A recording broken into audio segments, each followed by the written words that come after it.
Hey everyone, it's Siddharth Kumar, and today we'll be reviewing Ozark season 3, which is out on Netflix.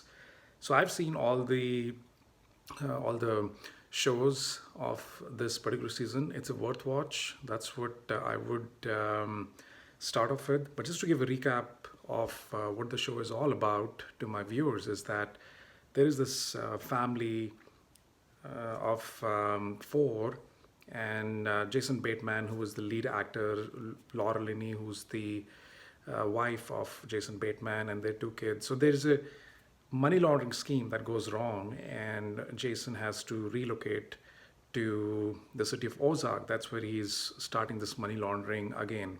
So season 3 is all about Laura Linney. She's trying to expand the business. She's trying to get involved in activities that can help launder things faster. So she's looking to buy another casino.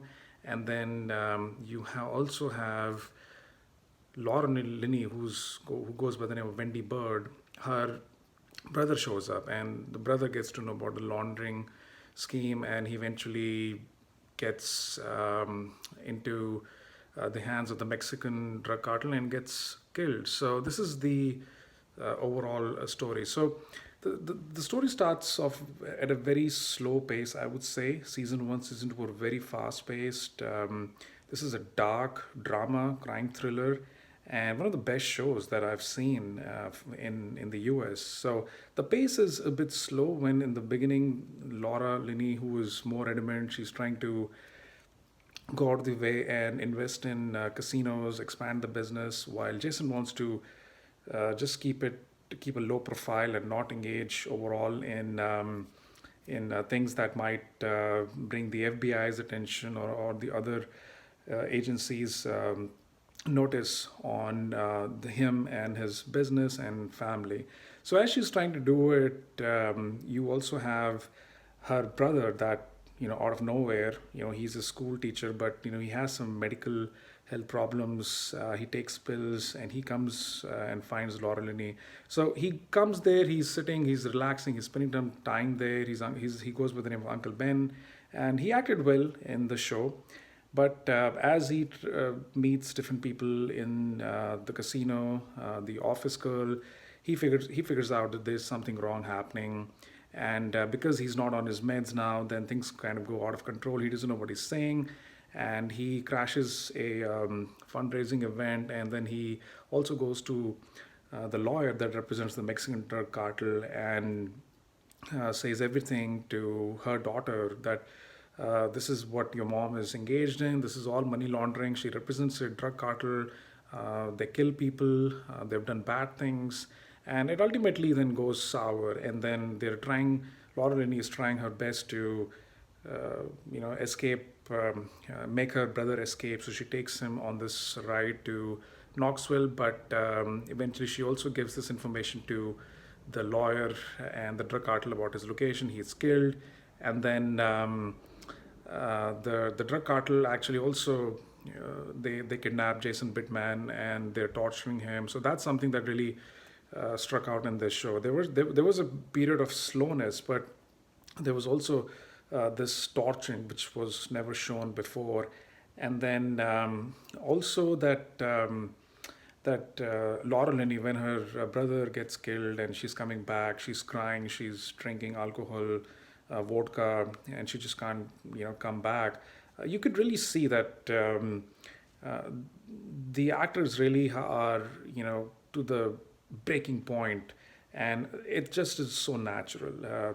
Laura Linney is a fabulous actress along with Jason Bateman, but Laura Linney really steals the show because she feels like leading in charge in this particular season, and you can see that she just breaks down. She wants to get out of this money laundering business, and they're done. That's what they feel, and in the end, also something is very unpredictable when they reach to the drug lord in Mexico.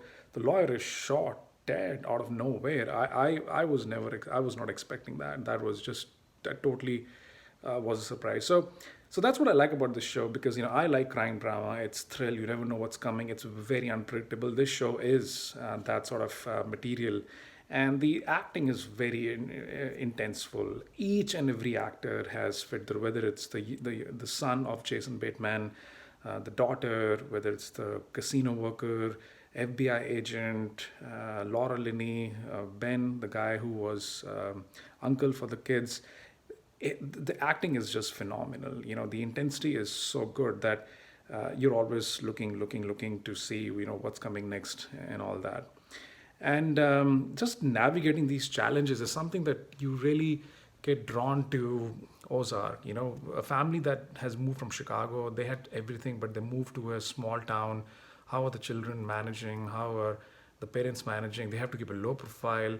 I think that challenge part is also something that really, there's something that I admire how these people do it, and just that bonding between the family and with the outside world is very natural. I mean, you almost feel that Jason and Laura Linney are married in real. They have these kids. It's all real.